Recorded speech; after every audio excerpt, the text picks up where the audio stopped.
টানা বৃষ্টি, পাহাড় ধস ও জলাবদ্ধতার আরও খবর জানাতে কক্সবাজার থেকে সাইফুল রহিম শাহীন, চট্টগ্রাম থেকে সহকর্মী সাইফুল মাহমুদ ও রাঙামাটি থেকে যুক্ত হবেন আমাদের আরেক সহকর্মী ইয়াসিন রানা সোহেল।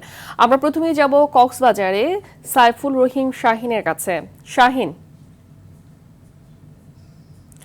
পাহাড় ধসের পর উদ্ধার তৎপরতা কেমন দেখছেন এবং প্রশাসনের পদক্ষেপগুলো সম্পর্কে আমাদেরকে জানাবেন। হ্যাঁ ফাহমিদা, দুপুরে পাহাড় ধসে 5 জন মাদ্রাসা শিক্ষার্থী নিহত হয়েছে, সেটা আপনি খবর বলেছেন। তো আরো কয়েকজন মাটি চাপায় রয়েছে বলে আমরা জানতে পেরেছি।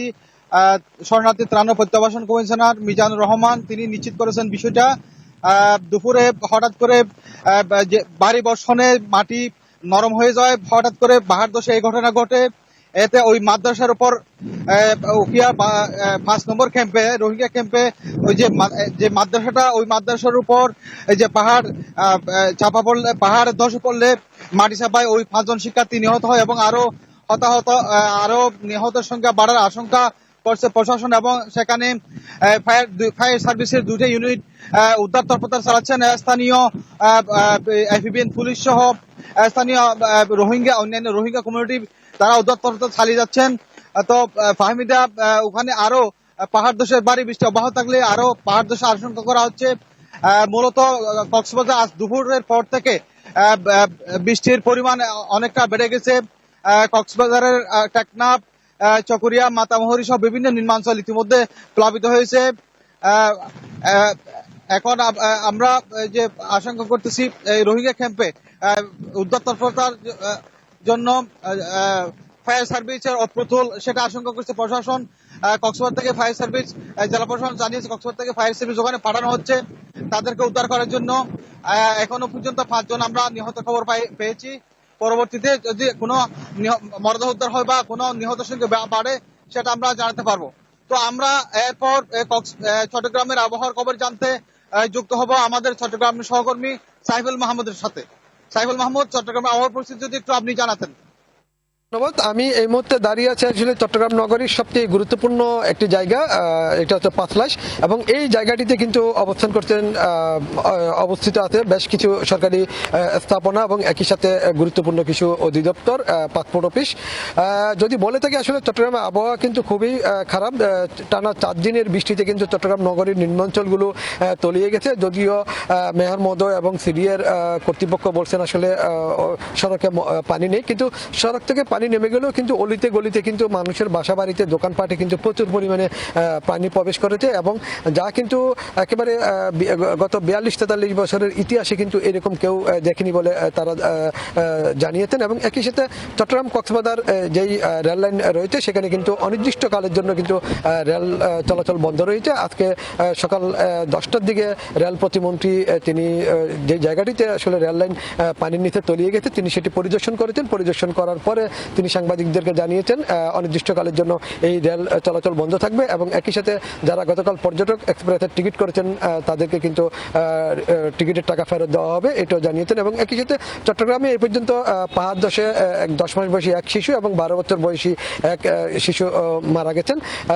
এবং একই সাথে আসলে এই মুহূর্তে যদি বলি চট্টগ্রামের অবস্থা খুবই খারাপ এবং নাজুক।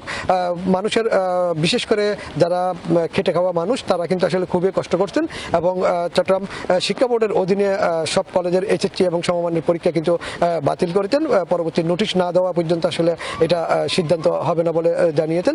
এবং একই সাথে আসলে সিটি কর্পোরেশনের মেয়র তিনি দাবি করছেন আসলে অন্যান্য বারের তুলনায় এইবার পানি খুবই কম মহাসড়কে আছে, কিন্তু টানা 4 দিনের বৃষ্টিতে কিন্তু আসলে প্রচুর পরিমাণে পানি জমেছে। কোথাও কোথাও কিন্তু 1 হাঁটু পানি, কোথাও কোথাও কিন্তু কোমর পর্যন্ত পানি হয়েছে। এরপরও কিন্তু আসলে নগরবাসীর অভিযোগ হচ্ছে যে হাজার হাজার কোটি টাকার যেই জলাবদ্ধতা প্রকল্প আসলে সেটি কোথায় কিভাবে খরচ হয়ে কেউ কিন্তু বলতে পারতেছে না। ধারণা করা হচ্ছে যদি আরো বেশি বৃষ্টিপাত হয় তাহলে পাহাড় ধসের আরো সংখ্যা রয়েছে, এবং একই সাথে চট্টগ্রাম নগরীর যে নিম্নাঞ্চলগুলো আছে সেগুলো কিন্তু আরো তলিয়ে যেতে পারে। আমরা এখন চলে যাব রাঙ্গামাটিতে, আমাদের আরেক সহকর্মী রয়েছেন ইয়াসিন রানা সোহেল। সোহেল, আপনি কি আমাকে শুনতে পাচ্ছেন? ধন্যবাদ সাইফুল। রাঙ্গামাটির টানা বর্ষণের কারণে রাঙ্গামাটি জেলার 10টি উপজেলার বিভিন্ন স্থানে ছোট বড় পাহাড় ধসের ঘটনা ঘটেছে। এই পাহাড় ধসের ফলে কেউ হতাহত না হলেও রাঙ্গামাটির সাথে বান্দরবান, রাঙ্গামাটির সাথে চট্টগ্রামের যান চলাচল বন্ধ রয়েছে এবং স্থানীয় প্রশাসন এই পাহাড় ধসের মাটি দ্রুত সরানোর জন্য স্থানীয় জনগণের সাথে তারা কাজ করে চলেছেন। এদিকে পাহাড়ের ঝুঁকিতে যারা বসবাস করছে তাদেরকে বারবার আশ্রয় কেন্দ্রে চলে আসার জন্য জেলা প্রশাসনের পক্ষ থেকে তাগাদা দেওয়া হচ্ছে। আমি কথা বলেছিলাম রাঙ্গামাটি জেলা প্রশাসক নাজমা আশরাফির সাথে। তিনি জানিয়েছেন রাঙ্গামাটি জেলায় সম্ভাব্য ক্ষতি মোকাবেলায় তারা সব ধরনের প্রস্তুতি রেখেছেন। তারা পাহাড়ের পাদদেশে যারা বসবাস করছে ঝুঁকিতে তাদেরকে আশ্রয় কেন্দ্রে নিয়ে আসার জন্য বারবার তাগাদা দিচ্ছে। ইতিমধ্যে আজকে দুপুর নাগাদ ৮ শতাধিক লোক আশ্রয় কেন্দ্রে আশ্রয় নিয়েছেন বলে তিনি জানিয়েছেন। এদিকে বলে রাখি রাঙ্গামাটির সাজেক বেলিতে প্রায় ৫ শতাধিক পর্যটক আটকা পড়েছেন। তাদেরকে প্রশাসনের পক্ষ থেকে তাদের দেখাশোনা করা হচ্ছে এবং তাদেরকে আশ্বস্ত করা হচ্ছে যে পরিস্থিতি যখন স্বাভাবিক হবে তাদেরকে নিরাপদে এবং নির্বিঘ্নে গন্তব্যস্থলে নিয়ে আসা হবে। এদিকে এই দুর্যোগের কারণে রাঙ্গামাটিতে চলমান এইচএসসি পরীক্ষার স্থগিত করা হয়েছে। এদিকে বলে রাখি টানা বর্ষণের কারণে কিন্তু রাঙ্গামাটির কাপ্তাই লেকের পানি বাড়তে শুরু করেছে। এত সব দুঃসংবাদের মধ্যেও একটি আশার সংবাদ, সেটি হচ্ছে রাঙ্গামাটি জলবিদ্যুৎ কেন্দ্রে পানি বাড়ার কারণে, কাপ্তাই লেকে পানি বাড়ার কারণে কাপ্তাই জলবিদ্যুৎ কেন্দ্রে 5টি ইউনিটের বিদ্যুৎ উৎপাদন শুরু হয়েছে। হামিদা।